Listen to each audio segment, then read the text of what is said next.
उड़ गए। कुछ देर में जब कछुए की नजर महेंद्र गुप्त पर पड़ी तो वह उसे मरा देखकर बहुत घबराया और महेंद्र गुप्त के ऊपर बैठकर रोने लगा। तभी कौआ भी पेड़ से नीचे उतरा और ज्यों ही उसने महेंद्र गुप्त की आंखें निकालनी चाही, त्यों ही कछुए ने झपटकर कौए की गर्दन को मुंह से पकड़ लिया। कौए ने बहुत जोर लगाया मगर कछुए ने उसे नहीं छोड़ा। तब कौए ने सांप को पुकारा। कौवे की आवाज सुनकर सांप आ गया। उसने बड़े जोर से कछुए की पीठ पर डंक मारा, परंतु कछुए ने अपना मुंह भीतर कर लिया। सांप ने कई बार कछुए की पीठ पर डंक मारा, किंतु हर बार कछुआ अपना मुंह अंदर कर लेता। जब सांप का कछुए पर बस नहीं चला तो उसने कछुए से प्रार्थना की कि तुम मेरे मित्र को छोड़ दो। यह सुनकर कछुआ बोला, नहीं, तूने मेरे मित्र को डसा है, अब मैं भी तेरे मित्र की जान लूंगा। तू मेरे मित्र को छोड़ दे तो मैं तेरे मित्र को जीवित कर दूंगा। यह कहकर सांप ने काटी हुई जगह पर मुंह रखकर महेंद्र गुप्त के शरीर से विष खींच लिया और बोला, अब तो मेरे मित्र को छोड़ दे। कछुए ने जब राजकुमार को देखा कि उसे थोड़ा होश आ रहा है और उसका जहर उतर रहा है तो उसने कौए को छोड़ दिया। जब महेंद्र गुप्त को होश आया तब कछुए ने उसे सांप के डसने का सारा हाल सुनाया। कछुए की बात सुनकर तुरंत महेंद्र गुप्त के मन में साधु की बताई पहली बात खटकी।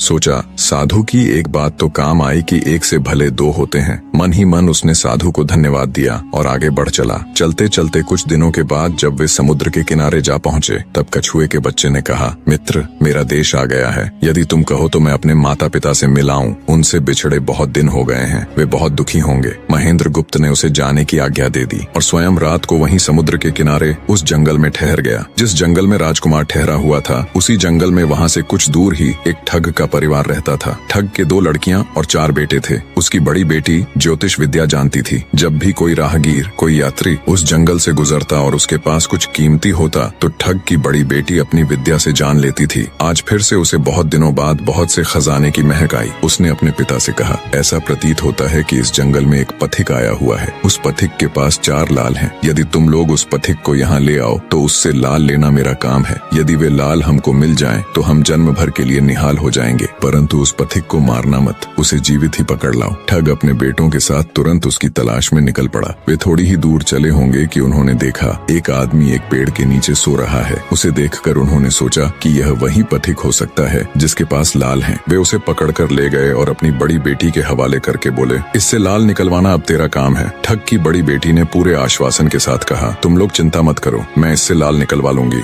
ठग की छोटी बेटी ने जब महेंद्र गुप्त को देखा तो वह दिलोजान से उस पर मोहित हो गई। पहली ही नजर में वो अपना दिल उस नौजवान राजकुमार को दे बैठी। भाइयों के डर से कुछ कह तो न सकी, लेकिन मन ही मन उसको बचाने की युक्ति सोचने लगी। कुछ देर बाद ठग की बड़ी बेटी ने खाना बनाया और उसमें जहर मिला दिया। वही खाना उसने महेंद्र गुप्त को परोस दिया। जब थाली महेंद्र गुप्त के सामने आई तो उसने खाने के लिए